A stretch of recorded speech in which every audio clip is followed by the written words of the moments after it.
Hello, and welcome to the Bitcoin Roundup podcast presented by Coinbits.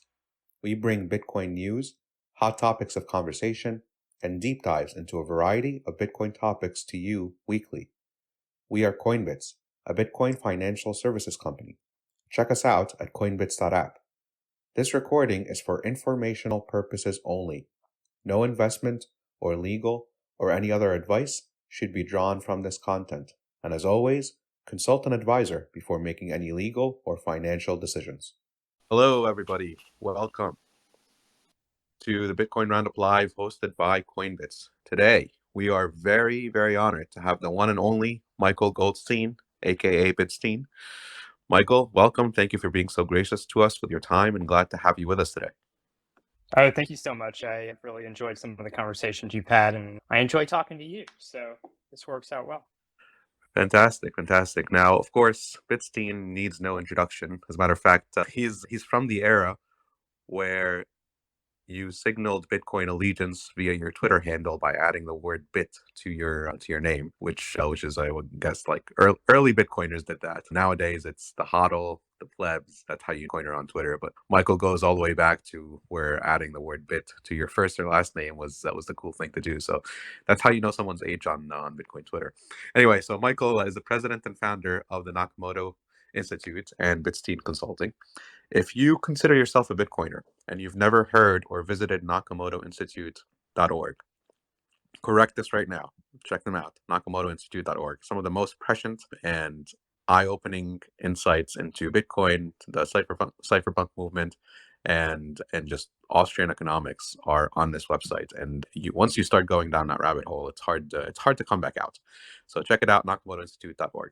Michael also co-hosts a podcast with our good friend Pierre Rochard called The Noted Podcast, which so far it seems like Saifedean has not been very successful in bullying them to maintaining with any kind of regularity. So maybe if we have some time today, we could have a group intervention into bullying Pierre and Michael to restart the Noted Podcast. But check them out as well, Noted Podcasts on Spotify, I think, and anywhere else that you listen to podcasts. Now, before we start, allow me to do a quick intro of who we are. So Coinbits is a Bitcoin financial services company. We think that we have the best orange pilling experience for new coiners. Check us out, coinbits.app. And nothing discussed in this conversation constitutes investment, legal, tax, or any other kind of advice. This is for informational purposes only. Before making any decisions, be sure to consult an advisor. And for some reason, if your advisor isn't telling you that you should own some Bitcoin, you should probably fire that person. Not advice, informational purposes only. Now, we try to have these be as educational as possible. So, plebs, if you have any thoughts or questions, stick them into the chat. We'd love to have your input, and if there are questions that we see in the chat, we'll get them to Michael. We'll get his thoughts on them, and we'll go from there. So we have a whole bunch of questions for you, Michael, but I think it'd be remiss if we don't start with current events, right? So we have to ask your thoughts about the news of the week. I think probably the most significant Bitcoin news, which who can keep up with the Bitcoin news nowadays? It used to be like one event a week that everybody would talk about. Now it's like a daily kind of occurrence. But that's why we write our newsletter. By the way, if you're new to Coinbits, if you don't know that we have a weekly newsletter, we have an awesome weekly newsletter. The link to subscribes in our bio. It kind of just keeps you afloat of the main key events of the week because there's so much happening right now, and they go out on Thursday afternoons. But anyway, so Michael, what is happening in Europe this week has been predicted, right? They're going to outlaw, quote unquote, private wallets, or whatever term they're using to describe non-custodial wallets these days. And is that surprising to you at all? Is this how we win? Did Bitcoin already win because of it's basically following the exact path that has been predicted for years now? What are your thoughts on this? Yeah, so there's way too much going on these days. I don't even try to keep up anymore. It's just there's always just way too much going on. So as far as that, I don't know the actual of what they were banning, what they're attempting to ban, but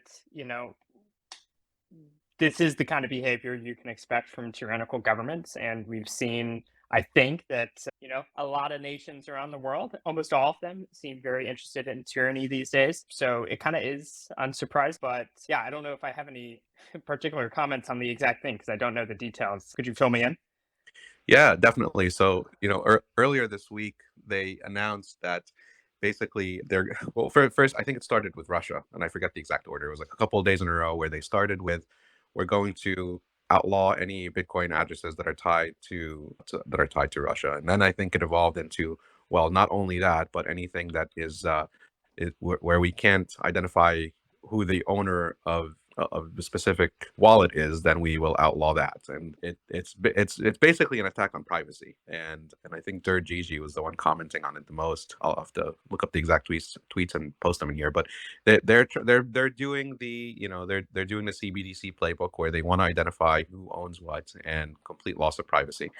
And yeah, I mean that's the general gist. I mean, I don't know how they plan on carrying this out in reality, because some of the things that they're talking about doing are not even like technically feasible, at least that we're aware of. So yeah, I mean it's an attack on privacy. They clearly see that Bitcoin is a way out of the surveillance state, and they want to put a stop to that.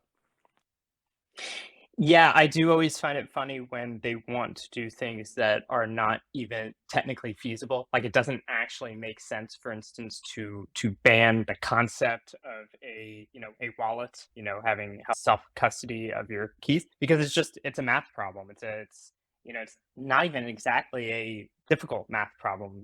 Little handheld devices that people can do that math just fine. If you have enough time, you could even do with your hands. In fact, to make just the keys themselves, actually, the difficult part was making the address, not the key.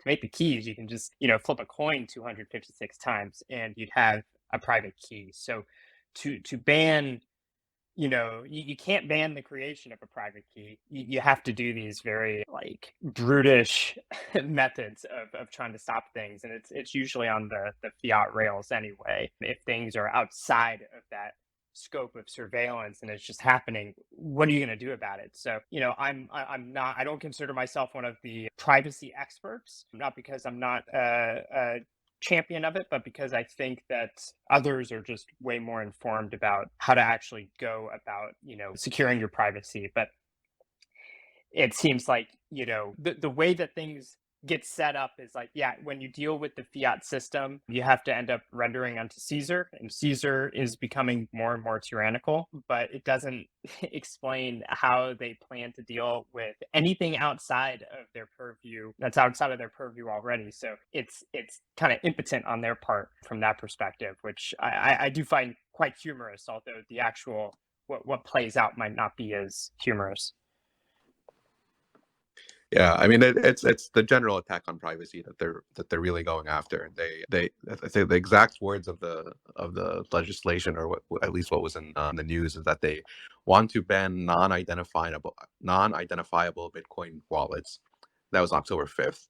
Then October 6th, they turned that into Russian Bitcoin, is the actual term of the headline that I'm looking at right now.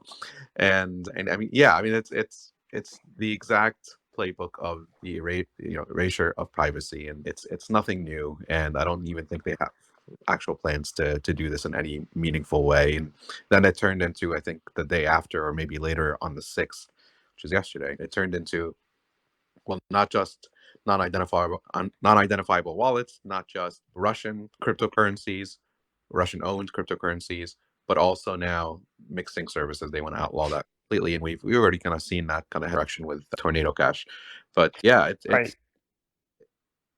it's completely Well, illogical, and it can't work. It won't work. And as a matter of fact, it might have the opposite effect, where now they're basically advertising for Bitcoin, because anybody who wants any kind of financial, which it should be 100% of the population, will now have a reason to use Bitcoin, because it gives them a potential escape from the surveillance state. it's also, yeah, I mean, it's advertisement for Bitcoin to be trying to attack Bitcoin, because basically any attack on Bitcoin is just highlighting yet another reason why we have Bitcoin in the first place. Another humorous thing about this is these governments, because they are built up on a certain set of premises that kind of powers what they do. They think of money purely in terms of like payments, and obviously here what they're worried about is very much like what they would call illicit finance, things that things that they do not approve of. And, of course, the, confiscation type worries, but a lot of it tends to me to seem have more to do with like trying to stop people from like sending money around in a way that they don't like, because that's how they think of money. They think of it as just a thing that moves around. What's interesting to me about that is the fact that it tends to ignore the role of savings in what makes a money. So what a lot of us have been advocating for years and years is to stay humble and stack sats. Even well before that meme was coined by Matt Odell, we were talking about the importance of saving Bitcoin and not just spending Bitcoin. Spending Bitcoin has many beneficial uses for everyone involved, and that's why we see a lot of spending occurring. Number go up is kind of this prime mover of Bitcoin adoption globally, and it's why we have money in the first place, is so that we can have this savings to hedge against future uncertainty. So with that in mind, the best use of Bitcoin, this sort of like prime use that most people are going to get the most value out of Bitcoin, is by buying and holding it. And they're not threatening that at all. Now, there's ways, obviously, like there's the confiscation thing where, if you are forced to identify yourself to the government, that does, put a target on your back, and that should be condemned wholeheartedly. But they're kind of not attacking, with all this worry about how cryptocurrencies can, harm the financial system. They totally just are not capable of thinking in terms of how just simply reserve demand would tilt, the whole global economy from their shitcoin to Bitcoin. And I'm glad they think that way, because it's sort of better for us. It means that, especially for those who didn't feel the need to engage in stuff that they were deeming illicit finance, whether or not it is illicit finance, it makes our lives easier. We're just peaceful people stacking sats and making our personal lives better. And it also has this more global effect where you're helping, defund socialist tyranny with regards to money, and all of the implications from that we can get from the kind of stuff Safedine talks about. Yeah, I think it really kind of, I know we talk about it a lot with like when Christy Lagarde came out and said a couple years now that if we provide people with an outlet or an escape valve, they'll take it. So I think she signaled years ago that this was the track that they were going to go down. Because if we look at the EU, the EU isn't like the United States where we all have one currency and we're all working together. Each one of those countries is working independently, and all of their GDP and all of their value goes into creating that value for their currency. So if they allow something like a Bitcoin to provide a resource for people to save outside of their system, it really kind of erodes the confidence in the EU, which they're already eroding the confidence in. They're printing and moving money around and buying each other's bonds and propping up poor government policies with more money to sustain this charade of stability in the European marketplace and around the world for the euro. And so I think we're going to start seeing a little bit more on this as we get to the end of the year, as we start seeing these bonds in Europe really start exploding and the confidence in the economy degrading to a point where they're going to have to start quantitative easing again, much like England has pivoted and begun doing. And so it'll be really interesting. So if you have a currency or something you can use like Bitcoin, that is, the hardest asset on earth. You have your own security. You can custody it yourself. You can transact with it anywhere in the world in real. You can verify every transaction. You can do all of these things with everybody wants to be able to do with money, but you can't do with a fiat currency. And so I really do think that it creates this dynamic where we will start seeing a lot more banks in Europe really start locking down the ability for people to wire money over to exchanges. And this is just the start. Yeah, I think that when Michael, when you were talking about basically the main use case for Bitcoin, which is money, pure savings, money in its purest form, it immediately got me thinking of the book "What Has Government Done to Our Money" by Murray Rothbard, which is hosted on the Nakamoto. So I just posted in this tweet here a link to that on the Nakamoto Institute Twitter handle. But Let's pivot to that a little bit. So you, I think, if I recall the history correctly, and correct me if I'm wrong, you had in college kind of a small circle of people, a group of people that was the Mises Circle, I think you called it, at University of Texas at Austin, which then turned into the Nakamoto Institute, and I believe that's how you and Pierre Richard had met. But talk to me a little bit about what inspired the establishment of the Nakamoto Institute. If you think about it, it's a little bit of a different direction than Satoshi's infamous words of, "If you don't get it, I don't have the time to explain it to you. Sorry." And the establishment of the Nakamoto Institute, where you kind of go out of your way to pull together all these writings and this information for people to see, is kind of the exact opposite of that attitude. What prompted the establishment of the institute, and how was that in early days? Yeah, so you got that, effectively correct. So at the University of Texas, I had the Mises Circle group, and it was a weekly meetup group where we nerded out on different texts in the Austrian canon. And it was surprisingly large for a group of nerds talking about Austrian economics. But yeah, we got really into Bitcoin around the beginning of 2013. And as we all know, once you start talking about Bitcoin, it's kind of impossible to stop. And so we were using that opportunity to really try to understand Bitcoin from an Austrian perspective, which at the time was not as common as it is today. At the time, it was very much like in it for the tech. There were plenty of people talking about money, but not necessarily as much like sort of serious Austrian inquiry. It was like, how do we understand this praxeologically? The funny thing is, like, it's mostly just the same as how Austrians view gold, some upgrades. So from that, there was a I certainly went down the rabbit hole on Bitcoin. I came to learn much more about the cypherpunks. I'd known about a little bit, before. WikiLeaks had been a few years before, and there's always been a lot of kind of that uh, internet activism type stuff in the background, but it wasn't really a big part of my life, besides knowing about WikiLeaks and whatnot and BitTorrent and things like that. But because of Bitcoin, that led me back down it, understanding the cypherpunks from more of an anarcho-capitalist point of view through guys like Tim May and Nick Szabo and a handful of others that are either anarcho-capitalists or at least friendly to those ideas. And the sort of original cypherpunks group was very much anarcho-capitalist. In any case, so that took me down the rabbit hole, and I thought, there's a Mises Institute for Lou von Mises. Why should there not be a Nakamoto Institute for Satoshi Nakamoto?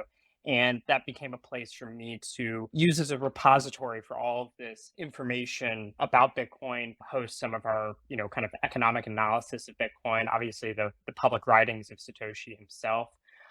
And at the time, there was also a sense of like wanting to kind of get rid of the edgy libertarian culture around Bitcoin, because obviously, when Bitcoin came out, it's a very fringe thing, and you're going to get fringe people talking about it, or people who are perceived as, I guess, like, to the mainstream audience, they're definitely fringe, but that doesn't necessarily say anything about the quality of the ideas. But in any case, you had different bankers and VC types. They were coming into Bitcoin, and they wanted to kind of whitewash it and get rid of that sort of more, anarchist vibe of wanting to, separate money from state and all of those exciting promises of Bitcoin. And instead, have it be, just a new thing, like just another part of Wall Street finance and some buzzword you could write.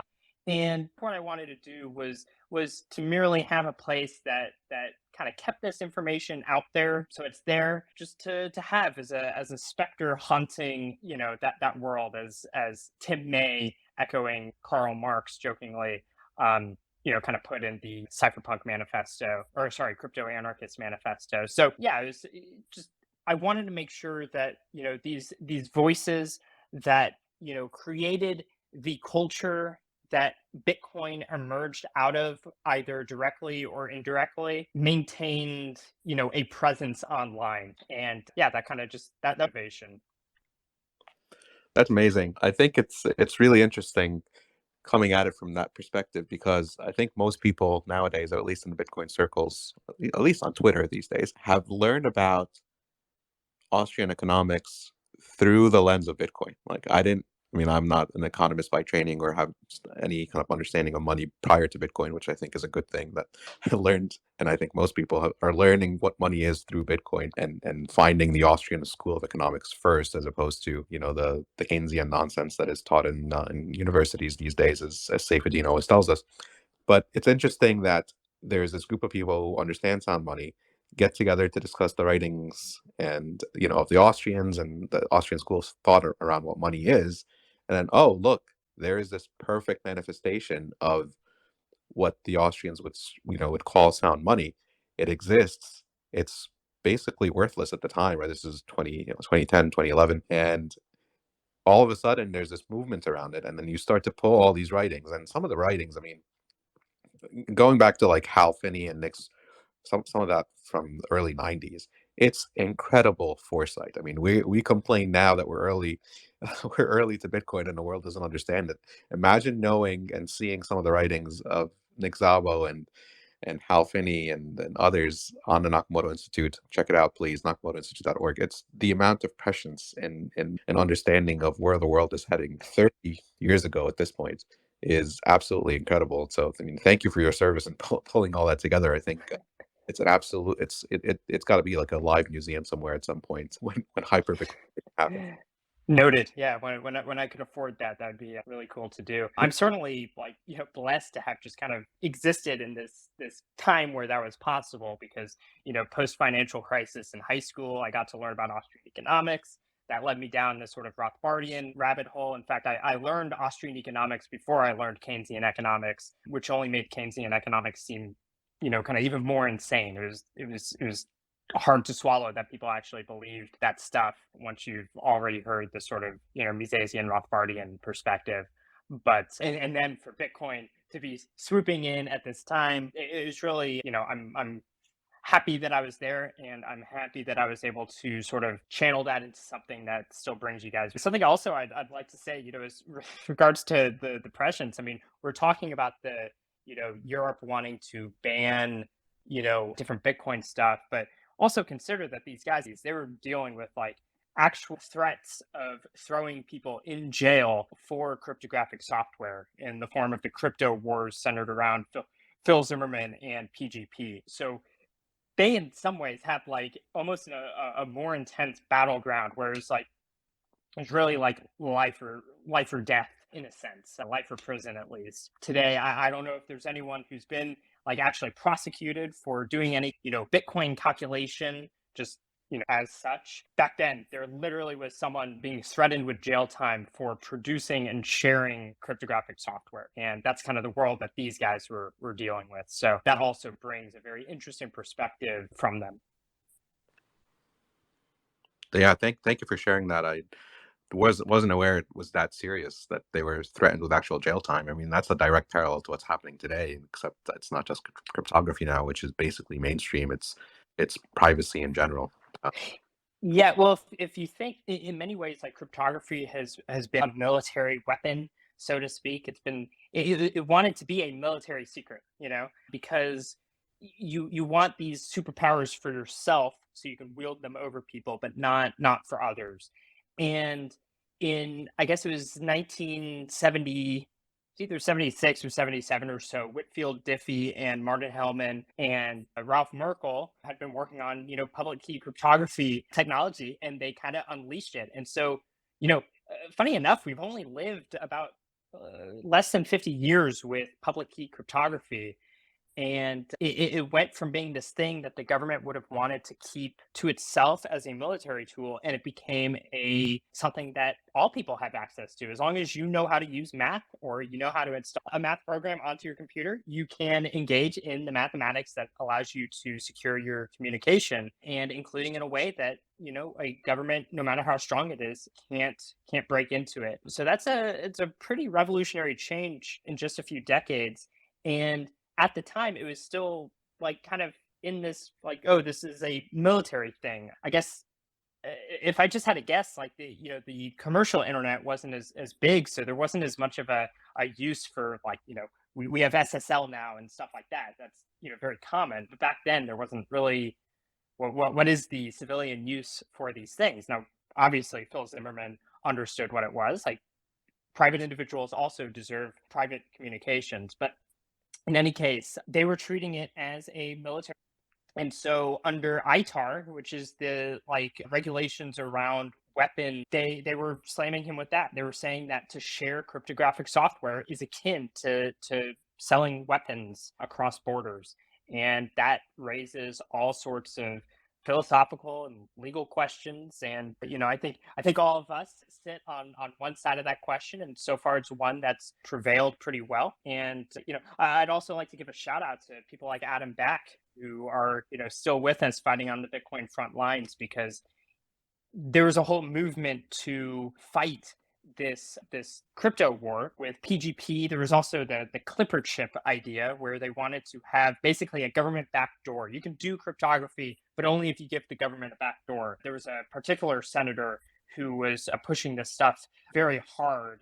His name was Joe Biden. I don't know what he's up to these days, but that's a name to look for in the history books. But they were going after this, and there was a desire to fight back. And it is just math, and the cypherpunks and other internet activists understood this, and so they started doing all kinds of things to sort of jam the system. So, for instance, Adam Back made a Perl script that was 6 lines long called Export a Crypto System, that basically had RSA math baked into it. And that's small enough. You could put it in an email signature, you could print it out, and in fact, people were making t-shirts of it. So you're just like walking around with a t-shirt. It's like, is this t-shirt illegal because it has that information on it? And I think people were even trying to get government documents taken. Like, imagine a passport photo, sneak your t-shirt into it so that on the government document is this Perl script. So it was really cool, paper jamming that they were doing.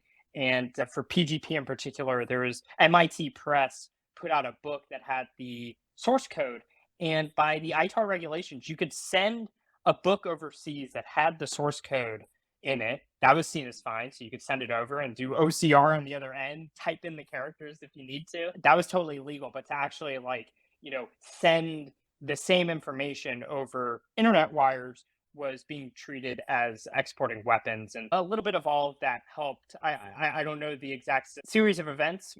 Maybe Adam Back would be good at breaking that down, but that helped sort of put the kibosh on all of the crypto war stuff that the government was pushing on cryptographers. Very wild stuff. That was amazing. I didn't know this personally about Adam Back. I mean, guys, this guy gets railed on by .eth heads nowadays for the most nonsensical things, and here's this guy's life's work has been in fighting for privacy online and elsewhere. And wow, that was a really cool story. Thank you for sharing that. Joe, I think you had a question. Yeah, thank you, Michael. This is awesome. I just had a question for you based on some of the points that you brought up. And what I really want is, I guess, your overall perspective on everything here. So you touched on, your personal experience of preserving original documents and kind of the ethos of Bitcoin to kind of prevent this whitewashing of Bitcoin early on by traditional finance and institutional types. And then also, the threat that you mentioned of early cyberpunks of literally being thrown in jail for, using this technology, etc. And I guess I just personally experiencing that, witnessing that, knowing the history and kind of where we are today, like where is your perspective then? Kind of everything that everything that kind of Bitcoin has overcome, and I guess how dark it could have been early on, and then to see where we're at today, to see all these people talking about central banking and monetary policy and Bitcoin and Bitcoin institutions and firms, like Coinbits, for example, popping up. But I mean, how bullish does that make you, I guess, is one question. But generally, your overall perspective of where we are and where this is going. And I don't know, I just imagine that the inevitability in your mind has just grown exponentially. Yeah, I mean, you're talking to me. I'm very bullish. I wake up and I'm more bullish every day. But yeah, I think the important thing, and it's something we get from those Prussian cypherpunks, is that, the cat bag. They called early on, they called it like the four horsemen of the infopocalypse or something. It was like, you have the, child predators, and child pornographers. You have the, terrorists, all kinds of criminals. Oh, those people are going to use those, therefore we need to, cause a big fuss and use that as a way to propagandize people into helping us shut down the capacity to do these things. And they've tried that, but and they've been doing that sort of for 30 years. But as we've seen, the cat is out of the bag on that technology, and it's actually useful technology, and not just for criminals. In fact, if anything, it's it's in a sense more useful for private individuals who want to protect themselves from criminals. That's why we use hardware devices, is to help protect us from child pornographers and terrorists and other kind of evil people online, so they can't hack into our coins. So all of this stuff is it's tremendously useful to average individuals, and the cat really is out of the bag. We went from public key cryptography to being a sort of like, oh, this ought to be a military secret, to something that you use with every single internet request that you make with SSL. And if you want a history on some of that stuff, This Machine Kills Secrets by Andy Greenberg is good. There's, I want to say it's The Code Book by Simon Singh, and then Crypto by Stephen Levy.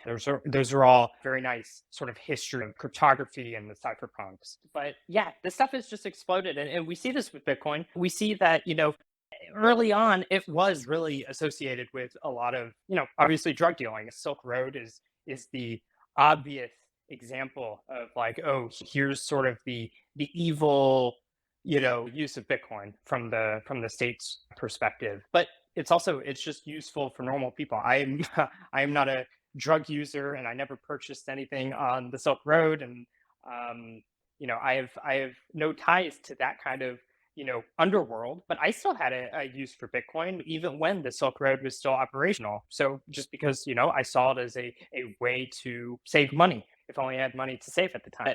But, the point is this stuff is eminently useful to everyone.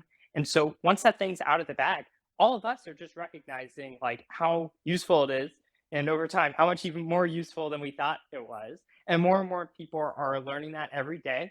All of these tyrannical actions that they do take only serve to highlight another usefulness of Bitcoin, like these sort of edge case scenarios that people want to believe don't happen here or whatever. And it's like, okay, well, this particular thing can happen, so therefore I should be worried about people freezing my bank account.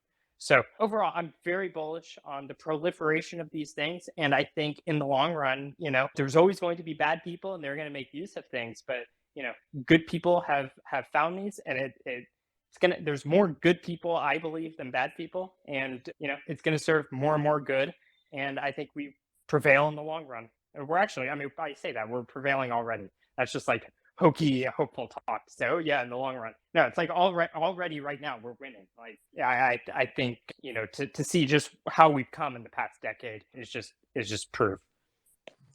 Yes, we're definitely already winning. One day at a time, one pleb at a time, one failed government currency at a time. We're winning, and there's no denying that. And the famous saying of Bitcoin just is, and the rest of the world has to align themselves to what that world looks like with Bitcoin existing in it. So totally on point there. I want to shift gears a little bit, Michael, if you don't mind. You, as you've clearly demonstrated, an Austrian economics master. You've been reading this stuff since high school, which most people in high school are not reading economics at all, let alone fringe at the time Austrian economics.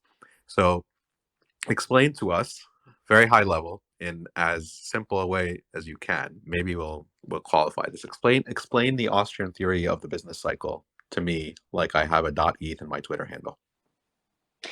Okay, yeah. So first, I am not an economist, and I do not play one online. If someone called me an economist, I'd probably be offended. But I have read a bit of this stuff, and I greatly admire all the works, and I consider myself an Austrian. But yeah, that's just a preface. But yeah, the Austrian business cycle is I believe it's the correct way of viewing the phenomenon of business cycles, and it's the Keynesians basically believe that there is sort of something intrinsic to free market activity, in the form of sort of the animal spirits, like just how people, just we have these fads, we have, flights and fancies, and it leads to these sort of crazy economic events where you have like a big boom, and then things just kind of like fall apart because everyone stops being interested in something, or you just it's all the animal spirits. And if a Keynesian is listening, they probably really gripe at me for not doing the best job of explaining their position, but it's sort of good enough. The Austrians take age to looking at the boom and bust cycle, and instead of just like the bust as this thing that like you need to like prevent from happening, or it's like you have to like react to, instead actually thinking is like, well, the bust, viewing the bust as an inevitable outcome of some prior boom, and that boom does not just happen. It's not something that happens in the free market. It's something that's sort of imposed on the free market. So the sort of like explain to an ether person, as you were putting it, but like basically when the central banks artificially lower the interest rates through printing money and like all the different ways, all the different tools they have available to artificially lower the interest rates, it makes people think that they have more savings than they actually do. So an important thing to understand is that in order to build anything, you have to have the resources in the first place. But if you only imagine that you have more resources, you think you have $1 million, but you only have 1,000, you're going to embark on projects that are much bigger than what you can actually afford. And so Mises gives the example of like a master builder building a house, and he's building a giant mansion with bricks. And because he believed that he was much wealthier than he was, that he had more resources at his disposal than he actually did, he's planning to build this big house. But then along the way, because printing money, for instance, doesn't magically make bricks appear, it only makes more pieces of paper appear. As he's building, he looks down and realizes he's completely out of bricks. And so at that, he needs to tear down his whole project and divert those resources elsewhere because just completely wrong. So the Austrians basically say that government intervention artificially creates the conditions by which people end up, that happens across the entire economy because money permeates everything. And so you have people embarking on projects they can't actually finish. And so you necessarily have a bust at the end when people realize like, oh, I don't have enough resources. And, we kind of see this play out, with houses in particular. I think a lot of people at this point between, especially in 2008, but also to some extent now, you see housing projects and they get put up, but, in my area, I see a lot of houses that are not going for sale or not being sold as quickly as they once were. So, there's probably a bit of a shock to some entrepreneurs somewhere. But, in 2008, you had, houses being, like whole like development projects being built and to finish, because when you look down, you literally don't have the resources you thought you did. And so the bust is an inevitable consequence of the boom. And it's actually the boom that you need to avoid. The boom is sort of unsustainable growth that's caused by government intervention because you want to make people feel richer than they actually are, which of course is, one of many cynical takes you can have. Is like it's good for votes if people feel like things are going well at the moment, even though, in the future you're going to have that. Now, as some point out, it's great if, you start on one of these projects and it's like you just lay the first brick and then someone's like, hey dude, just FYI, you don't actually have enough. And you look at everything and it's like, oh, you're totally right, let me shut this down. You're not going to, you obviously took a loss, but the L that you're taking is not nearly as big as if you built this whole big thing and you get to your last brick and you realize the entire thing needs to be shut down. So another thing to mention with the Austrian business cycle theory is basically that this boom period, the longer that people continue to like pump this thing up, the worse it's going to be when that inevitable bust comes. And finally, an Austrian position on the bust, and I suppose this is more of a policy decision, opinion than like a strict, economic thing. But from the economics, we can analyze that bust as sort of it's a recovery period.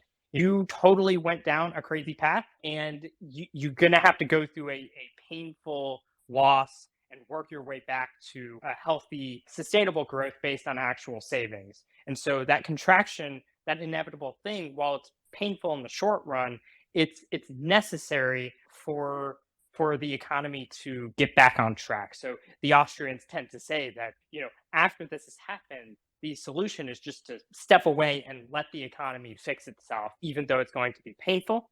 Unfortunately, that's not good for votes. So politically speaking, people are very reluctant to take that path because it does not look good for the people in charge when they make that decision.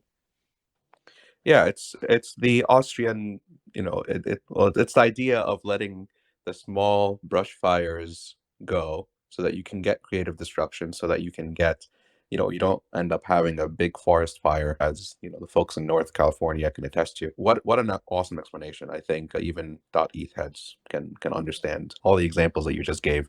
You might be able to compete with Bitcoin Standard podcast. Sorry, Safe. That was a really good explanation. And and yeah, maybe join Safe, maybe join forces with Safe into an introductory course in the Austrian business cycle to Ethereum heads. But so let me ask you, so you've spoken to basically the idea of of there being a final catastrophic end, and I think Mizi's quote on this of like there's no avoiding the later, I'm paraphrasing, there's no avoiding the later bust that comes from an Austrian perspective on of what happens to the expanding money supply. So are we in that phase now? Are we basically watching the last cycle play out? There's some folks who say that this might be the second to last, where they're going to have to essentially print their way out of this mess with somehow not causing hyperinflation, at least in the dollar. And then there will be a next cycle, a next boom and bust cycle, where we get a boom from the printing and then a bust eventually follows later this decade. What are your thoughts on this? And I know I'm asking you to play a little bit of Magic 8 Ball here, predictor, but what are your thoughts? Are we in the last cycle, or is there one more? Are there going to be infinite more cycles? Where are we?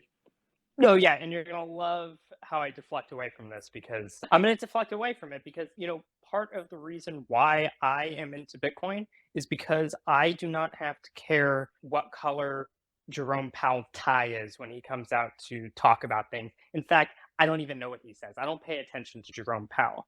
I do not care about Jerome Powell. So I don't really like I don't have good solid analyses of like the current macro conditions. There are people that you could talk to that have a way better understanding of that, by virtue of actually paying attention.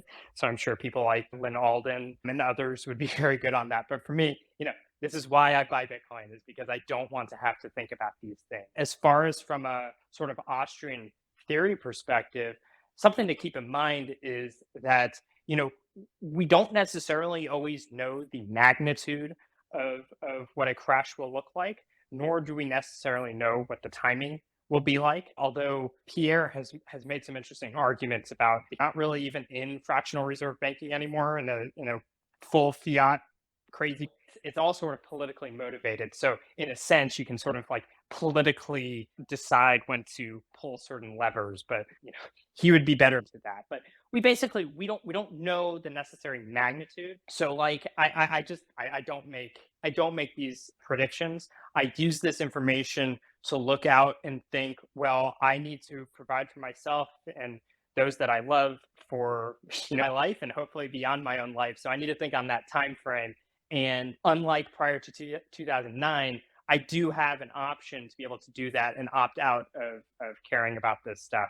So yeah, that's how I'm going to deflect out of it. Is to stop watching Fed press conferences or whatever and buy Bitcoin instead.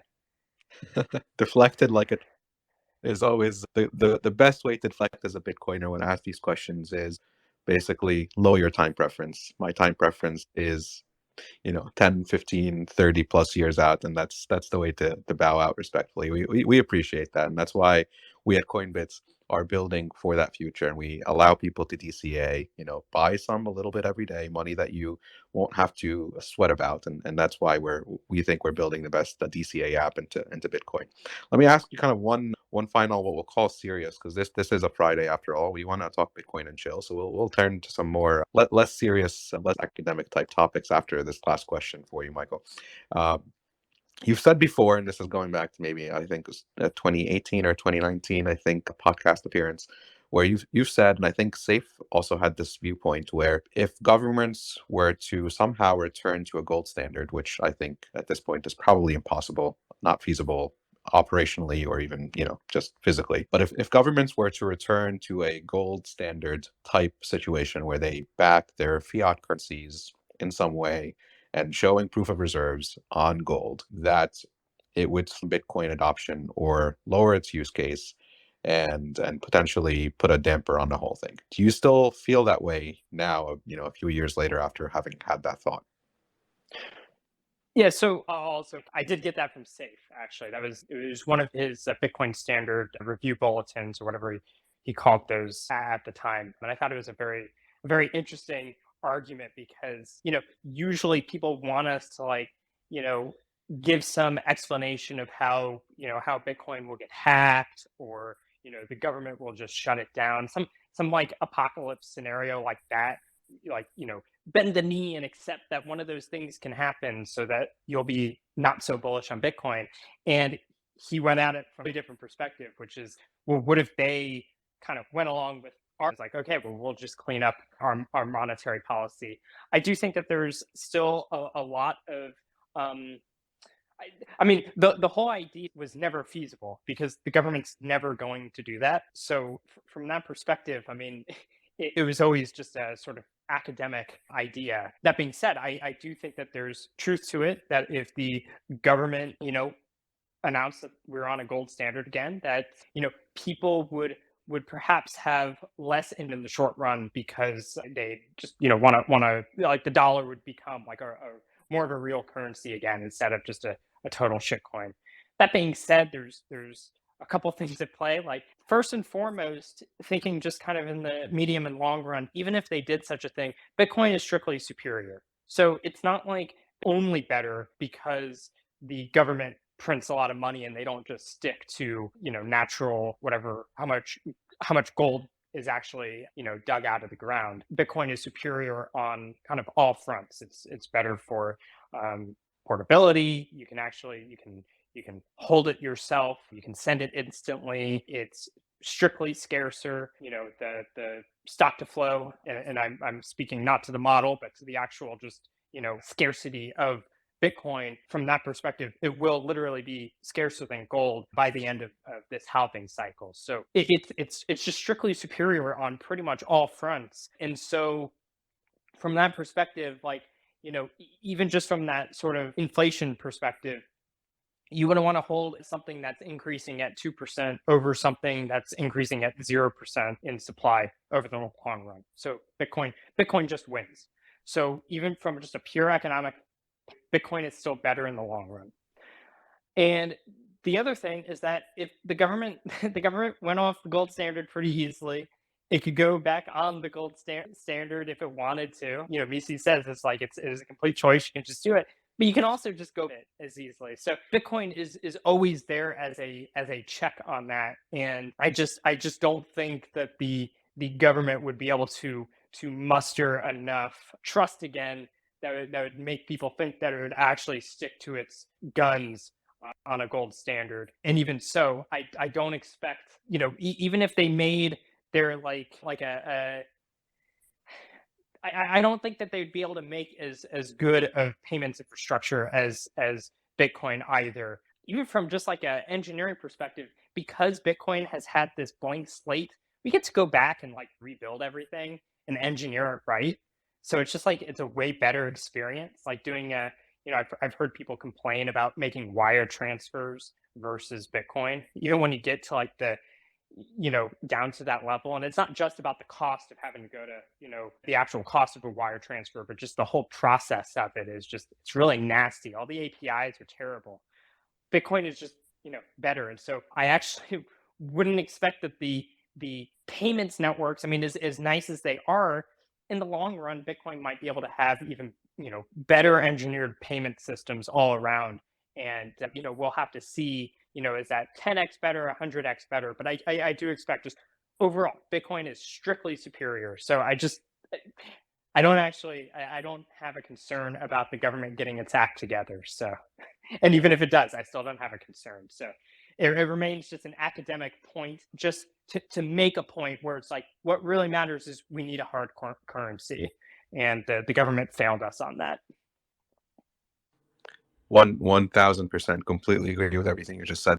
I think what actually really showcases the point you were just making about the engineering and making sure that it's a robust experience is what the governments are trying to build now with their central bank digital currencies. Over the summer, the Bank of International Settlements published a 41-page paper basically trying to forecast what the future money would look like and what a CBDC would potentially look like. And when they get it, I mean, that paper is full of just laughable nonsense. And we wrote a thread about it, which is posted in the nest here.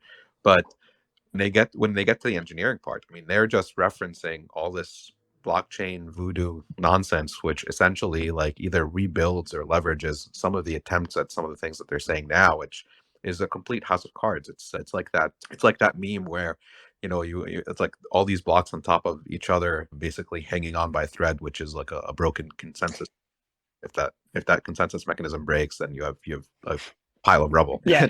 Yeah, I have sort of two responses to that. One is I trust Jack Mallers' engineering decisions over Augustine Carson's any day. And the other is that, people like my line about, it's our meme world, everyone else is just living in it. If you think about it, they're living in our meme world. They can't even conceptualize of a better monetary system than by taking all of our engineering memes.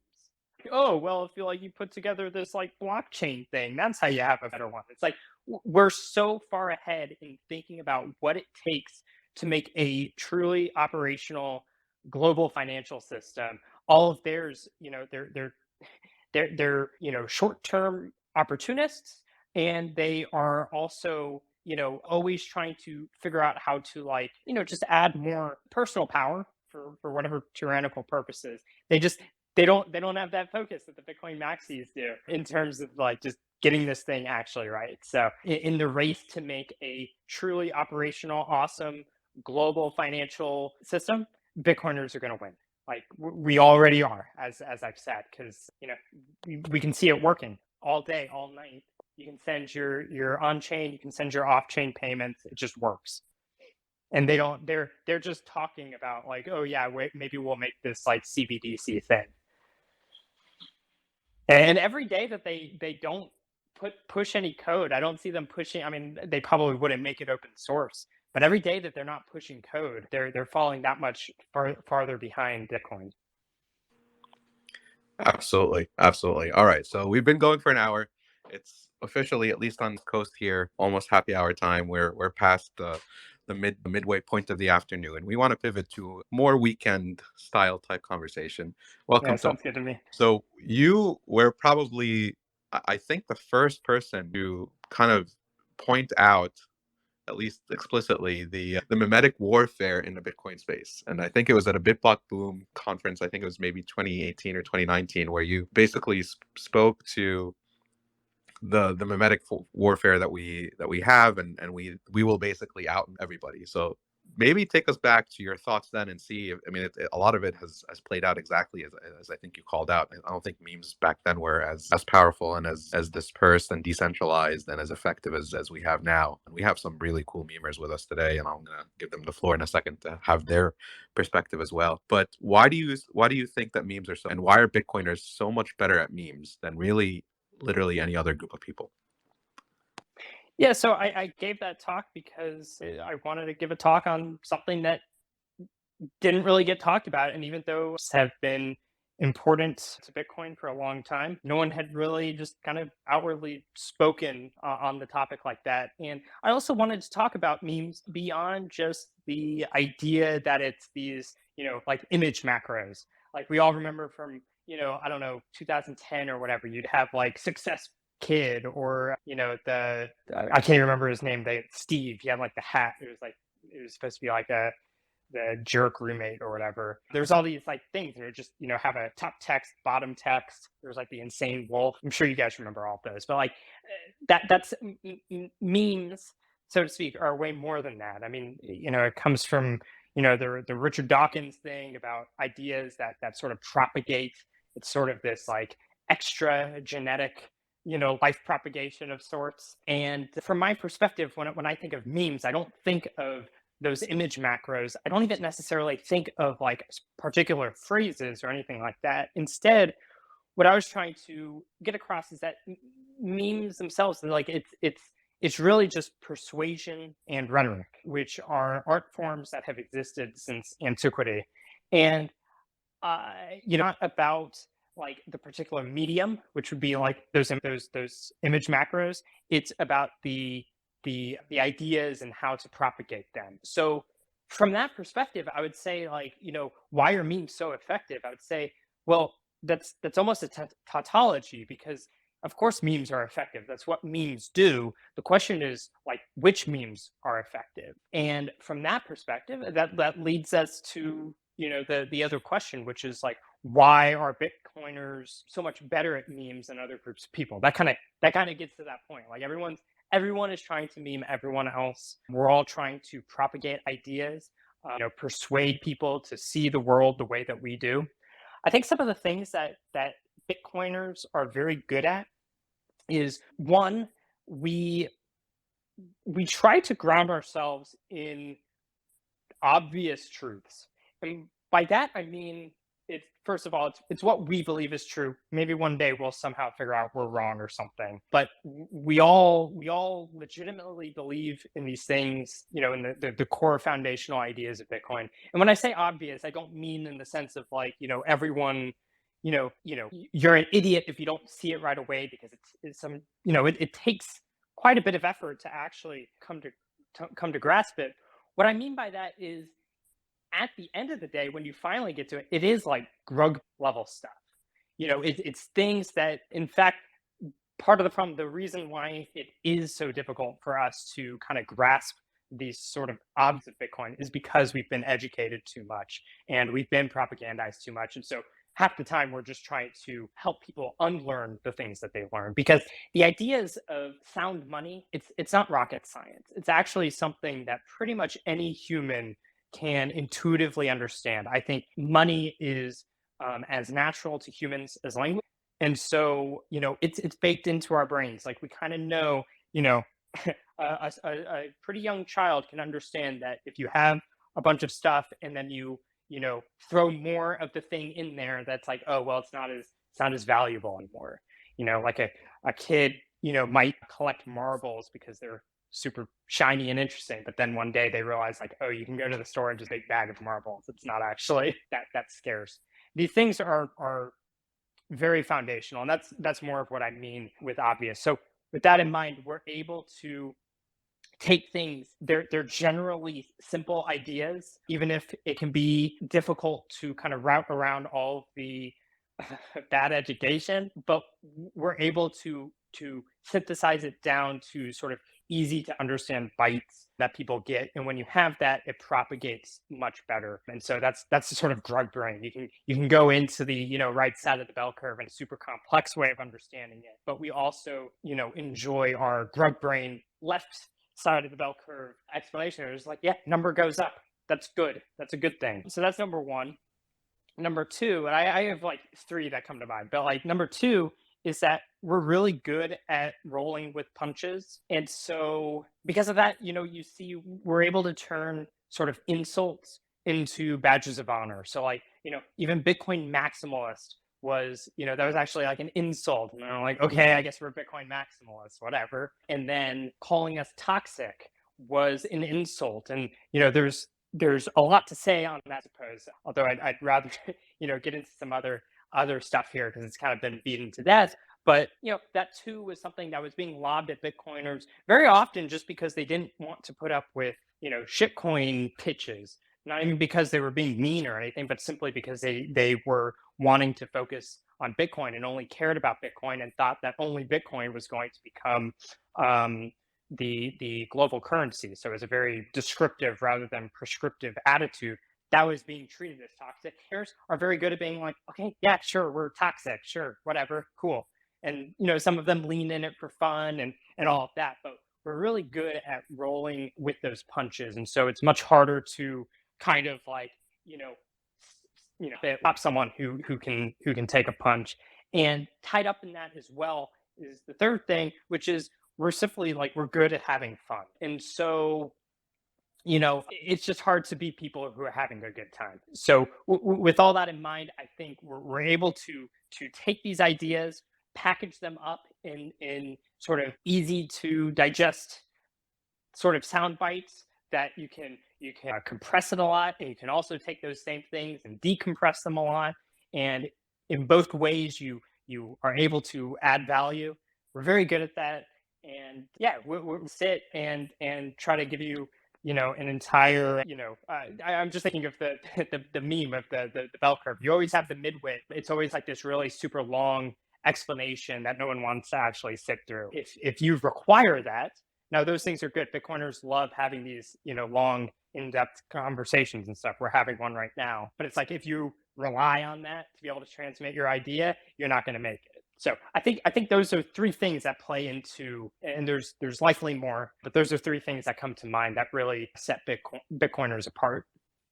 For sure, for sure. And I think you've touched on basically elements of what make a good meme. It touched on kind of the theoretical aspect of it. And we have here the guys from the Meme Factory, Yellow, Plant Markets, shout out to Zaj. What's up? And Sean Harris, and I think we had a couple of other guys drop off, but these guys bring it daily, bring exactly what you said, Michael, on a daily basis, and it's working. Relentless. Exactly. So Yellow, Plan Marcus, you guys can speak to a little bit of what Michael just shared, and how does that translate into practice for you guys when you're building these awesome memes that go viral? First of all, what a great space, man. Like going back to the history, touching to in the economics, the Austrian economics, like that's inspiration for us too, to make those memes, to simplify it for the plebs, I guess, and simplify it for us to understand it, basically. We're not that smart. But well, hey, yeah. Are you familiar with like the Feynman method?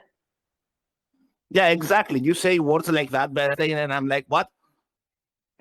Well, so like the Feynman method, for those who don't know, like, so Richard Feynman was a Nobel Prize winning physicist, and he actually like at least claims that he wasn't really that smart. Like he wasn't like uber genius. Obviously, he was an above average, smart guy, but his capacity came down to his methods of really trying to learn what he was talking about. And one of the things, and a lot of like productivity people like to go into this because they have YouTube channels about how to learn everything, how to take notes, all that. But like one of the things is the Feynman method, and basically it's almost this idea that it's like to truly know something, you have to be able to explain it, and you have to be able to explain it simply. And so the Feynman method is literally the process of like trying to digest very complex information and spit it out in a form that can be transmitted to others. In many ways, you kind of do that, right? With just not in a much more, I don't know.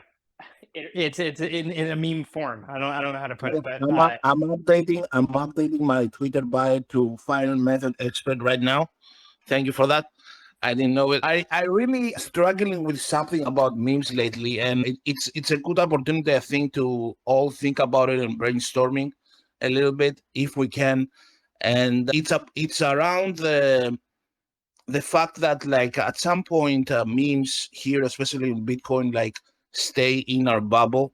Like how do we reach the normies? Like we used to have, you talked about the early days, and in the early, before Bitcoin Judas became Bitcoin, was Bitcoin Jesus, right? Like there was those big guys, whales that used to pay for ads, like in big newspaper, they were like promoting Bitcoin. We used to have that. Like how can we reach normies with those memes?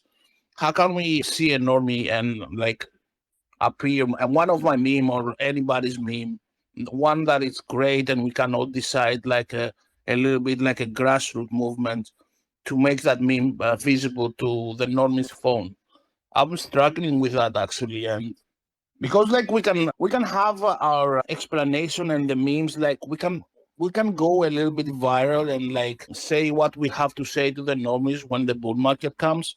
That's easier, but especially the bear market, like how do we get that reach? Yeah, that's definitely an interesting question, and a very pertinent one. First, I would say like there is a division of labor, so I think that like not everyone has to feel like they need to reach everyone else. And this Pierre actually had a good breakdown of toxicity, where it's like different people need different levels of toxicity. I'm actually one of the people that's like I like having like a shocking piece of information because it's something that breaks me out of my frame of reference so that I can kind of think about something new. So I like some of what would be called more toxic things. And I mean person or anything like that, but because that helps me break out of my frame of reference. But for people who are thinking of being in that, side of the division of labor, I personally I don't think that I reach the normies very very well. I'm I'm a Bitcoin only guy, and I'm in the Bitcoin only world. And there's been a few of my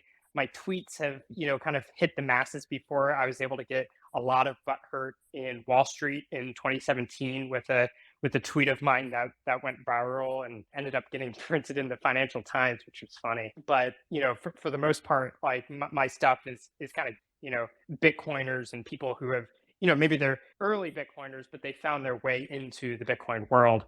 I imagine if I just had to think on it is people is actually something I've thought about in general, not just with regards to this, but like people get really mad these days about so-called like algorithms. Everyone gets mad about the algorithm because it's like, oh, these algorithms are controlling our lives, because of how Twitter does this and TikTok does this or whatever. And one idea that comes to mind is to sort of rise above that mentality with regards to social media algorithms. And if we could actually figure out how some of those algorithms actually function, that's how you would be able to hack them for your advantage. So how to figure out, because we all see on Twitter all these like tweets come up. It's like, we don't follow this stuff. This has nothing to do with me, but I'm seeing it and it somehow has like 100,000 views or whatever. And here I am looking at it often, maybe even enjoying. It could be a thing of like, how do we figure out what is it that puts a tweet there? And likewise, with TikTok, like how are all the algorithms set up? And like, people get upset because of all of the, I mean, there's definitely like negative things that are pouring into people's brains from TikTok. I would say it's probably just TikTok itself. I don't use TikTok. I don't want Chinese spyware on my phone. But, at the same time, it's like, well, you could fill those airwaves too. So it's just like, it's this sort of real question of like trying to identify like what is the marketplace at hand? What are the tools available? And I do imagine that there's ways of looking at, I think TikTok's actually probably a really good ground. I'm not on there, so I don't know how many people are doing Bitcoin things on there. But there's ways of kind of hacking the culture as it is today. There's a sort of milieu in the culture of like a certain attitude towards things where Bitcoiners could kind of like mimic those memes, but direct it towards the topics that they care about. So I'll give you an example of like a tweet going around that had a TikTok video about like a day in the life. And it was actually here in Austin of like a car centric, city. And it was a funny video talking about how awful it is having to constantly get in your car and go, park in a garage somewhere, no matter where you want to go. It turns out it was being pushed by some like nonprofit political organization that was trying to push their own particular, fiat urbanism on people. It's just a different kind of fiat urbanism, but they have their own thing. But, something that went through my head, and I don't have the resources to do it myself, so I'm putting it out here, is like when I see that kind of TikTok video, I've seen so many of those pop up on Twitter where it's like, oh, day in the life of, girl who works at, fiat Silicon Valley firm where like their whole day is drinking kombucha and working out instead of doing productive work. And I noticed that like those things go very viral because they hit this like nerve where it's like it's really annoying. It's kind of funny, sometimes purposefully, sometimes not, but it hits a nerve in some way, vibe that's there, and that's what this traffic video was hitting on. It was kind of like a send off of those videos, but in this totally different thing that was able to make a social point. And anyone who watched it would definitely come away with a feeling of like, oh my God, like, yeah, driving a car sucks. I wish things were more walkable or whatever. You know, I was thinking how great it would be to have a video like that, but it's like, you know, person day in the life of fiat world. And it's like you're having to go, you know, buy your, you know, Soylent bug drink and go, I'm leaving my pod to go visit my work pod, and like all of the different like fiat things, and just showing how fake so much stuff is out there. Things like that,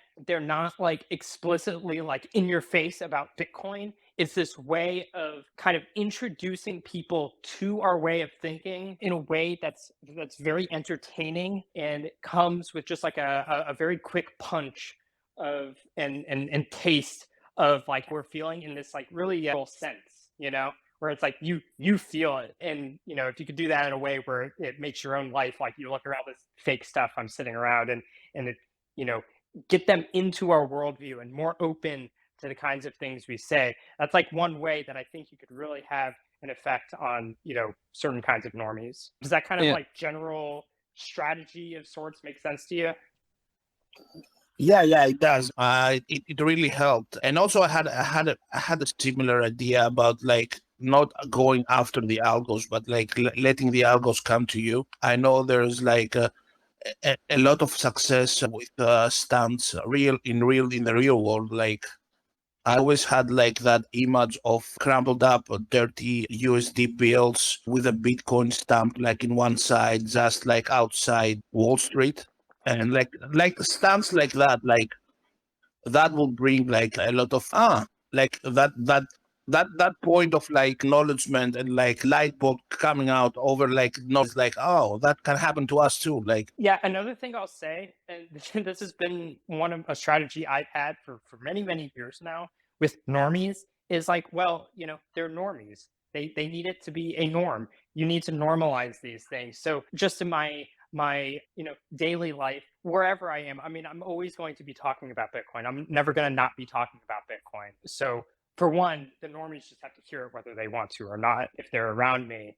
But also, you know, I make jokes about Bitcoin, not in like a you know, a purely autistic way of just like, hey, have you heard about Bitcoin or whatever, but more is just like, hey, Bitcoin is a new normal part of the world, and we should be talking about it as if it's a normal part of the world. And someone might be saying a similar thing about, you know, all kinds of other things about the world, about the weather, about, you know, whatever. People already talk about inflation.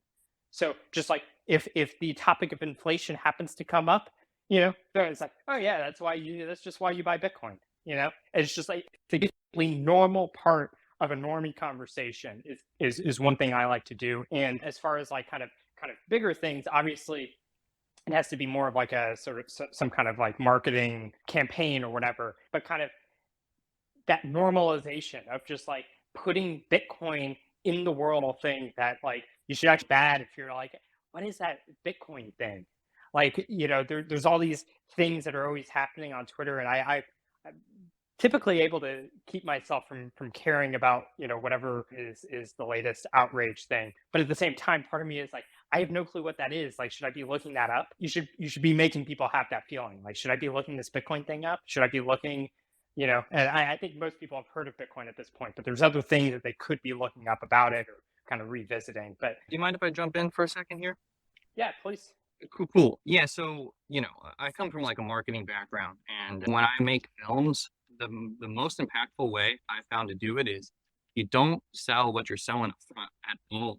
You know, I would tell a story, and anybody who's interested in the subject of the story, right? Could be somebody who's like a Pilates instructor. So the story is about Pilates. It's not about, hey, go see this person until the very end. And so I think with like the memes and with normies, if you come out and you're like, hey, this thing fixes the world, like, you know, you're going to lose them, right? Because they're going to think woo woo, whatever, like you guys are just kind of crazy. But in my opinion, like you can touch on inflation or a problem that's in the world that they can agree with. And then at the very end, it's like, buy Bitcoin or learn Bitcoin. And maybe there's like a website or a short video that kind of will cover the basics that someone needs to know as to, okay, this is what's happening with money. This is why Bitcoin is different. These are all the problems that the current money system creates. And this is how Bitcoin fixes it. So they can kind of then get that message. But I think the difficulty with memes and bridging the gap is it's hard to communicate all of that, right? Like you got to catch their attention. And then they also have to understand why Bitcoin is what it is. So in my opinion, and some of the things I'm thinking about myself is like reshooting some scenes. Like if you guys have seen Swingers, he's sitting down with his friend at the table. All right, he's telling him, yeah, so, she's never going to call you. You actually forget about her. He's like, well, maybe I'll just pretend to forget about her. And then when she calls me, then I'll, I wouldn't have forgotten about her. And then, we'll make it all up. And he's like, yeah, except you'll probably actually really forget about her before she calls you. And I'm thinking about just flipping it in terms of like, selling Bitcoin. You know what I mean? Okay, so you're telling me like, I don't sell my Bitcoin. No. Okay, so I just pretend like I don't want to sell it. And then in the future, like when it's high, then I will sell it. Yeah, actually, probably not. Probably in the future, it'll be the opposite. You actually won't want to sell it. So anyway, I think we just have to tap into like mainstream pop culture, and then have some place for them to go where they can learn, the basics of money and the basics of Bitcoin. So yeah, those are my thoughts. Sorry to cut you off, Mike.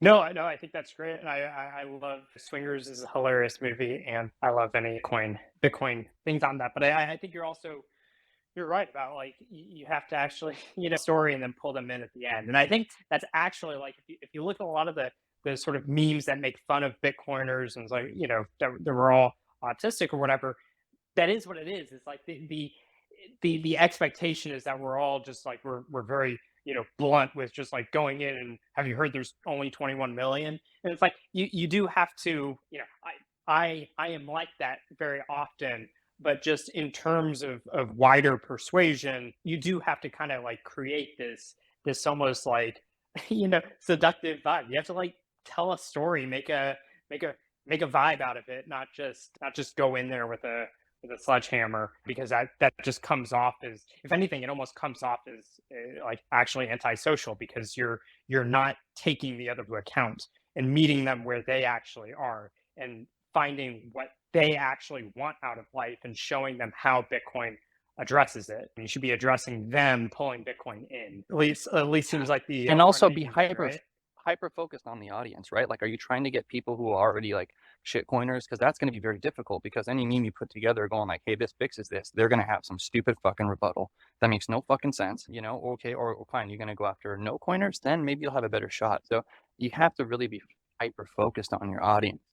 In my opinion, when I put out this film on El Salvador, that's what I was doing. Like, the film isn't a Salvador film, not a Bitcoin film, but it was nice as I aligned with that audience. So now I have people who support the project and want to push it up because they're Salvadoran and not because they're Bitcoiners. And it's also bridging the gap. You read some of the comments, some of the Salvadorans are like, hey, we got to stop being so tough on these Bitcoiners. They want to come in, they want to share money, they want to give us money. We should be embracing them. And so I think, that's the philosophy I'm following. And if I produce another film, I'm going to do the same thing too. I'll try to latch onto an audience and make it a story about whatever, ranchers and food or religion, and and then blend Bitcoin in the back end, so it's kind of like a sneak attack.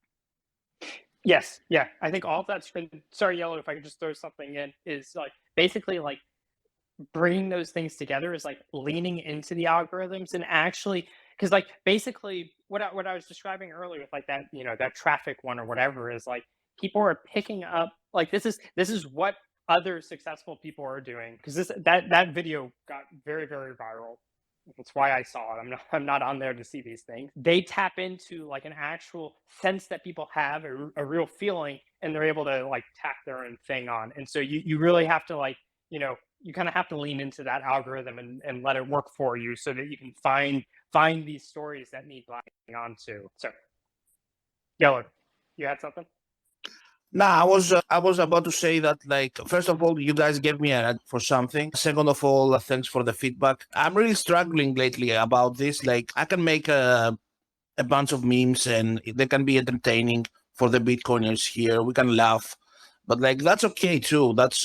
That's awesome. Like, I fucking love this. But like, how do I get this to the level? It's like a question that always like lately is in my mind. Like, how do I reach the normies? How do I make them go like, Bitcoin? Oh, that's why.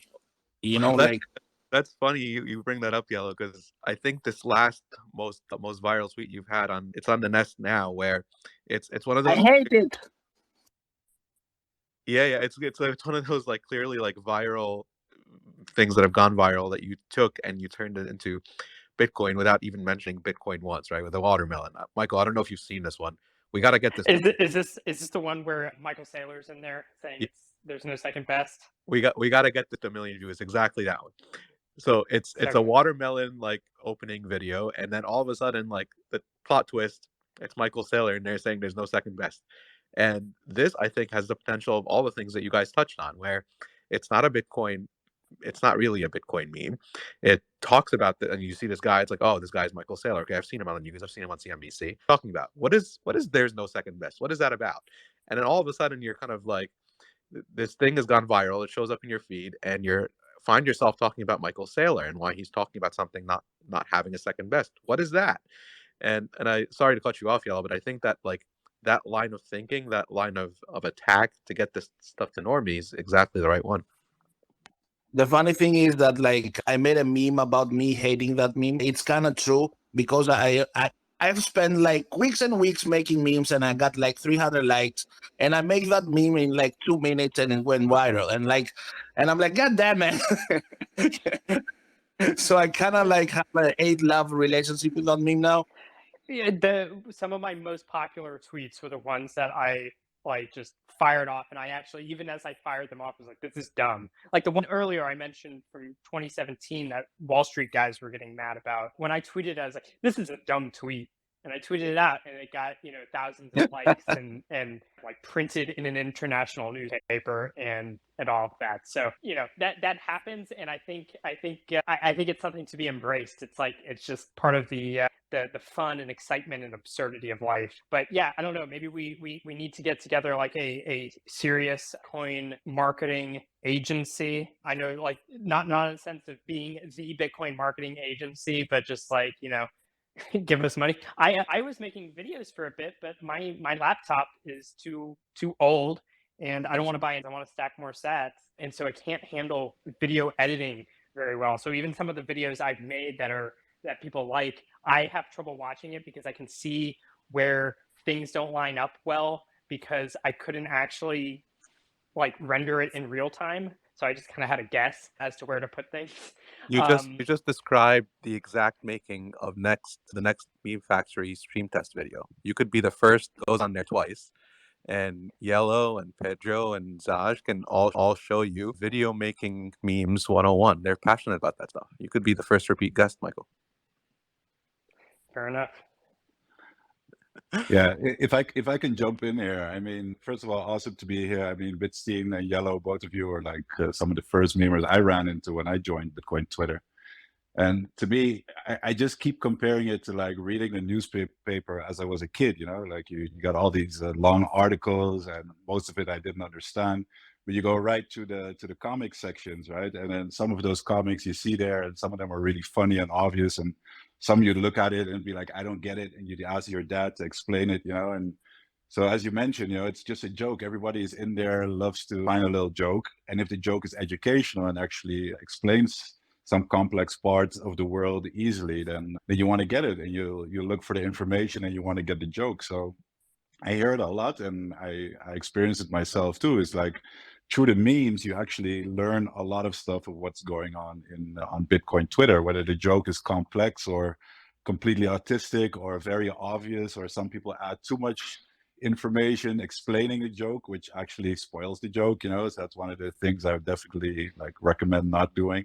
But I think one of the cool things about memes is that they come in like thousands of forms, right? There's no rules, it's just your own creativity that you control.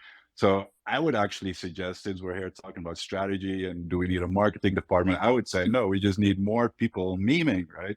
I mean, anybody can make a meme, take a picture. Most people probably think of a meme or think of a joke, but maybe their hurdle is like, oh, I don't know how to edit a photo or edit a video. But if you actually just, the tools on your phone today are so powerful, and they basically do all the work for you. I mean, right now in Video Leap, for instance, you have like this AI, what Gigi always is tweeting about, where you can just throw in some words like, I want a cat that has a space helmet and is floating in outer space with a Bitcoin logo, and it'll generate the image for you, right? So you don't even need to do the hard work anymore. I just think we need more people doing it. And the fact that it's visual, that it's not a text or even a video, I think that's what the algorithms are geared towards too. So the minute you make a videos video especially. or you make an image, there's so much more bandwidth being communicated there. And in a glance, like people get the message. They don't have to read like 30 words to get that same message across. So that kind of does the work for you. And it cuts through all those other tweets and floats right away. I mean, I kind of discovered it in 2020. I wasn't a memer at all. I started joining it, inspired by RD and Yellow and Sweet Toshi at the time, and Bitstein, you as well. And it was funny because we were kind of going after Mark Cuban. The guy has like millions of followers, and he posts one tweet and immediately there's like 40,000 responses under there. So I can type something to him, but what's the chance he's going to read it? So I just made a little short, I think it was like an 8-second video meme of him unpacking a banana under a Christmas tree, and the guy responded. So I was like, holy shit, like this is the way you cut through like all these messages. So it just proves the power and the effectivity of it. So, but what I just want to close out with is, everybody should just like make a meme, just make it. The stupider it is, I mean, I think Bitstein just said it, you could spend like hours trying to perfect this perfectly cinematic meme, or you could just stick somebody's head really ugly on this other image and put a little text on it to kind of get your point across. It only makes it better. And one other thing I think is like, I think memes are really good at stating the obvious, right? And okay, an example is, for instance, if you imagine this meme, you're sitting on the toilet and you see a toilet roll without toilet paper, and then this guy is just looking really frustrated. Everybody can relate with that, right? And it kind of makes you giggle immediately because you recognize it. So it has to be like relatable. And what I think is that the longer that we are in Bitcoin and the more and the deeper you go down into the rabbit hole, the further we get away from normies. So probably all our experiences are really further away from normies and less relatable. So I would definitely ask and plead for people who are coming in new to just name your emotion. Like when you see something or when your mind is blown by something you hear about Bitcoin, like make a meme about it, because you are still up there. I think all that that adds was something. fantastic. Oh no, I think it was all very good. I also I don't want my comment earlier to be seen as like, oh, I think there needs to be a marketing department or some, Bitcoin to succeed or whatever. I think it's more of a yes and sort of thing where, you can have all these people making very creative memes, and there's a great sort of hive mind of just ideas being shuffled through and worked on and brainstormed and experimented with. I think where a marketing thing comes into mind is more of like certain types of scaling, where it's like, if one day, if you want to make for normies like a Super Bowl ad, which I would love to do one day, you do need, an actual like team of some sorts, if not only just to get the funds to be able to do it. So I think your point though is a very good one, where just having more people adding more creativity, that alone is such a giant multiplier that, and people should. Part of that, like I was saying earlier, with the joy that it creates, like, Bitcoin just invites you to be, a little more creative and more excited about life. So I agree with everything you said. Yeah. What if, All right. So, yeah. before we close, just an idea. What if we have a consensus of how we're gonna vote on a meme, and like basically promote it through the social media that it like viewed, like taking the idea from I think our it's called a thought. like system, right? I think you just hit Yeah, like no, and like, retweet.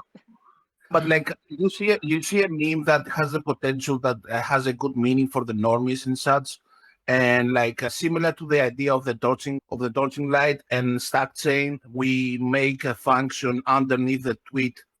We basically send some sats in order for the guy that made it to promote it and viewed by normies or something like that.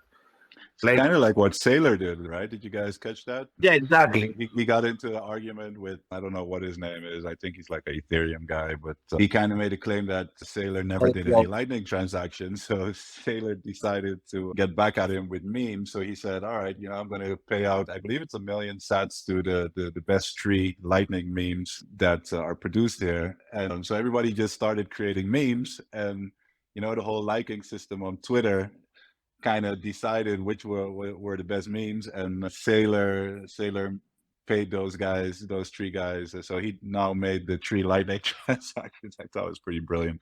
It's almost a meme in itself. And yeah, it's kind of fun because when you make a meme, sometimes you'll think, oh, this one is shit or this one's going to be really good, but you don't really know until you throw it out there. And like within like half an hour, you'll get like 100 likes and a bunch of retweets that, oh, this one is going.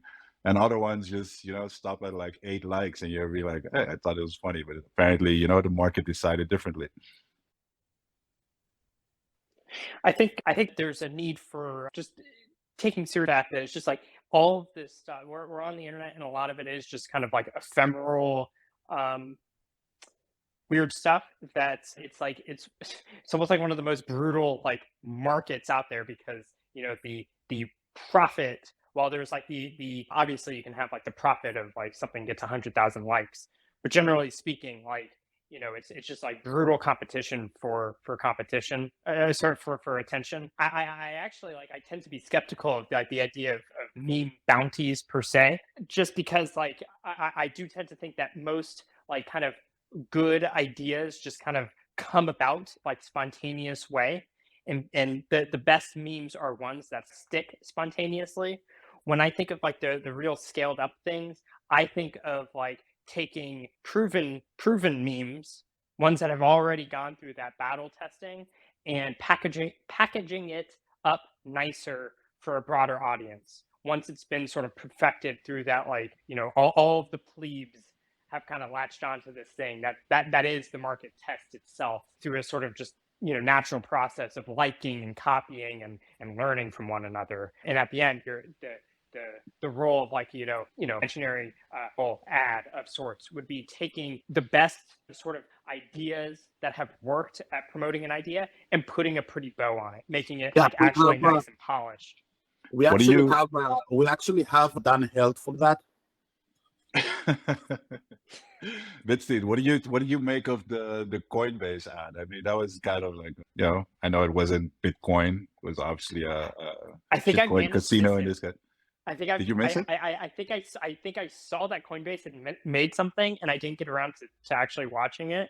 So I guess it was the most discussed, at least here on Bitcoin Twitter, was the most discussed ad out there. Yellow, have you seen it? Maybe you're better at explaining it, probably. Sorry, I thought you were meaning something recently. The one where they just had like a little, like it was just kind of like moving around a bit, and you were supposed to like get on Coinbase at a certain time for something. I think it was a black screen with like this QR code going like across the screen. Right, and so it was trying to get people to do it. I think it was a highly effective, if I remember correctly. Like the conversion rate was very, very high. But to me, look, like if I was given a budget for a Super Bowl ad, like it wouldn't be about trying to get a conversion rate to a specific company. In fact, I wouldn't even want any company to be on it. I would only want Bitcoin, because it needs to be this sort of, it should just be like a pure Bitcoin thing, if that makes sense. Like it should just be purely putting out, broadcasting a message, evangelizing an idea, and then trying to get someone to a website. And I think anything Coinbase would have done on that, it worked very well, but I don't know how many people walked away from that being like, I need to get Bitcoin, and Bitcoin is going to change my life. And that would be the actual goal I would want if you had such a chance to have 2 minutes or a minute in front of millions of people. You don't want them to just like go on a website. Like you want them to walk away. I fully agree.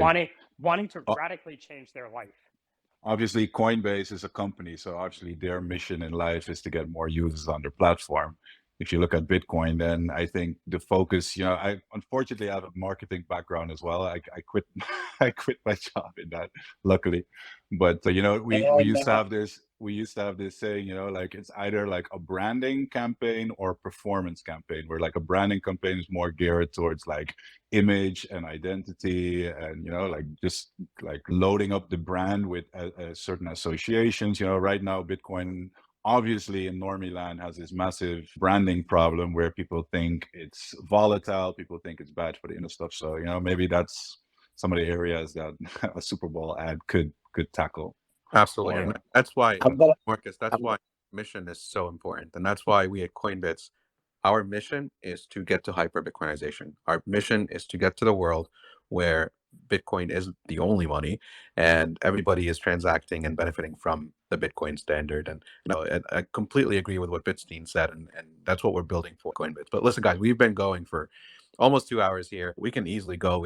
We were joking in the Slack that we easily like another 3 hours here. But for the sake of time and for the sake of making this digestible and easily listenable to later, as we were discussing earlier, for the rest of people who are going to catch this later, let's kind of finish up with some closing thoughts, and literally we can keep going, but let's just kind of close off here. I'll start by saying, Sean, if you listen to this, we said Coinbits, not Coinbase. Okay. And thank you for the space, and keep it up. Yeah, thank you. If you guys don't listen to the Meme Factory's stream test, I mean, it's not really a show. They literally just get on the stream and try to test the stream. They've been doing this for months now, but check it out on YouTube. It's the Meme Factory on YouTube. Subscribe, watch their hilarious videos. They speak to all the Bitcoiners. They've spoken to Bitstein before, and they kind of come at it from a different angle, and it's hilarious. It's Bitcoin entertainment at its best. Check them out, Meme Factory on YouTube. But Michael, one last question for you here to kind of close this out. A lot of the audience I would imagine we have today are probably a good mix of the class of probably 2016, 2017, as well as the class of 2019, 2020, 2021, 2022. If people are in and they're listening and they're going through their first bear market, you've been through a bunch of bear markets yourself. You've seen the price go up and down. You've ridden you rode on the Bitcoin roller coaster. What advice would you have for people who are trying to survive their first bear market, and how should they look at Bitcoin long term? It's cliched at this point, but zoom out. Just always, always be focused on, 20, 30 years out, and not on today or tomorrow or even next week. And that'll help you get by. You're not doing this because you think you're going to make money. In fact, I expect later today, sure, I'll lose another 80% of my value. I don't know. It can happen. It's all noise, and you have to focus on the long term. And if you don't feel like, I don't know what else to say other than just like zoom out and focus on the long term. Timeless. Can I add something? Yeah, please. So there's gonna come a point in the future bull market that your normie gonna come to you, and he's like, "Oh, you're doing good, huh? Oh, I heard the Bitcoin is up, way up." And like, yeah, but like you stuck, I heard like under 20. Like, man, lucky. So if you the sacrifice now, you won't have the option to laugh at his face. So do it. It's yes. You heard it from Yellow. Just hold through for spite. Absolutely love it, and we're fans of DCA. We're building what we think. We're building Yellow. We're building. That's a good point though, like DCA, because people, you should never. I guess this is like more practical advice. I mean, you were probably looking for like more of a sound bite, but I'll give like a little spiel on that, because like basically you do not want to, if you've come into Bitcoin and you're in it enough that you're wanting to stick through the bear market, which suggests that you probably think that there's a real future, then you've already seen what the future holds. You know what's at the end, and you're just figuring out how to get there. And the way you do that is you psychologically control yourself. So, if you're a person who has a hard time stomaching losing 50% of your value overnight, Well, then DCA, because some days you'll get a great deal, some days you'll get a little less, and it'll all average out. And so that kind of helps with the psychological, because you basically don't want to panic buy, nor do you want to panic sell. Actually, I think I would point out to people is like the bear market is actually kind of the easy part once you get that this is just how Bitcoin is, because really like bull markets are very fast and they have an incredible magnitude. You go up 10x or whatever. That's actually to me the more difficult part, because that's when you kind of go for real. Like you just have this like crazy feeling of like, oh my God, I was this right. Oh my God, I'm going to be rich one day. Like it's really happening. You start to like, I don't know, should I be quitting my job? Should I be, should I go get that ranch?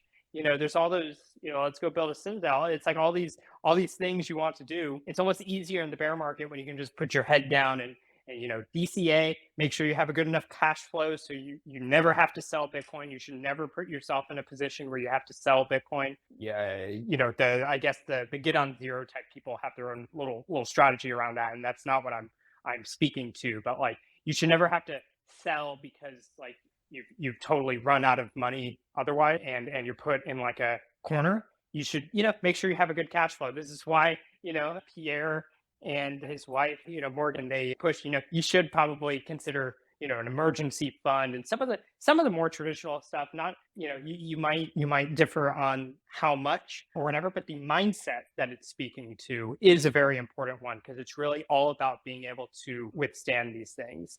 Having money is supposed to help with the uncertainty, not make you go crazy. So yeah, just focus on the long term and focus on surviving to the long term. So if you have to sell, you actually probably had too much. That's a really interesting point there, and yeah, and that's what we're trying to build at Coinbits, a way for if you already have your DCA going, keep it going. That's awesome. Doesn't matter what platform, just get yourself on Bitcoin. And if you have some friends that you're trying to orange pill, or perhaps some family members, we'd love to have you guys check out Coinbits. We're building what we think is going to be the most normie friendly way to get into Bitcoin, and we try to make it as easy as possible for even grandma to get on Bitcoin. And one of our products, the Bitcoin Roundup product, is exactly doing that. You don't have to. The mental shift of like investing in Bitcoin for normies, quote unquote, investing is a hard thing to do, and that's why we created Bitcoin Roundup, where it's passive, right? It's the change from everyday purchases. You get off zero, very easy way, and it mirrors their banking experience, and that's what we're trying to build. So check out Coinbits. In Yellow, Plan Marcus, do you guys have any final thoughts as we close out the afternoon here? It was great to be on here, guys. Love what you guys are doing, and keep stacking. Yeah, thank you so much for having me. Yellow, did you want to say something? No, same. It was fun. Absolutely, and we're looking forward to the video meme making 101 with the meme tree and Bitstein. We want to see Bitstein be the first repeat guest on the meme factory stream test. Can we make that happen? Verbal commitments right now. Yeah, let's do it. Awesome, love it. Yeah, thank you so much for having me. And yeah, everyone should stay humble, stack sats, and focus on the future. Fantastic. Awesome. Thank you so much, everybody, for joining us. Thank you, Bitstein, for your time. Yellow, Marcus, and all of the listeners. We do these every Friday afternoon. So follow us for a notification of when we plan our next space. And without so much more ado, thank you so much, everybody, and have a great rest of your afternoon and a great weekend. Coinbits. We hope you've enjoyed this episode of the Bitcoin Roundup podcast presented by Coinbits. So what do you think of the conversation? Share your thoughts with us on Twitter @CoinbitsApp, and be sure to subscribe to be notified of our next episode release. Thanks so much for listening, and we'll catch you next time on the Bitcoin Roundup podcast.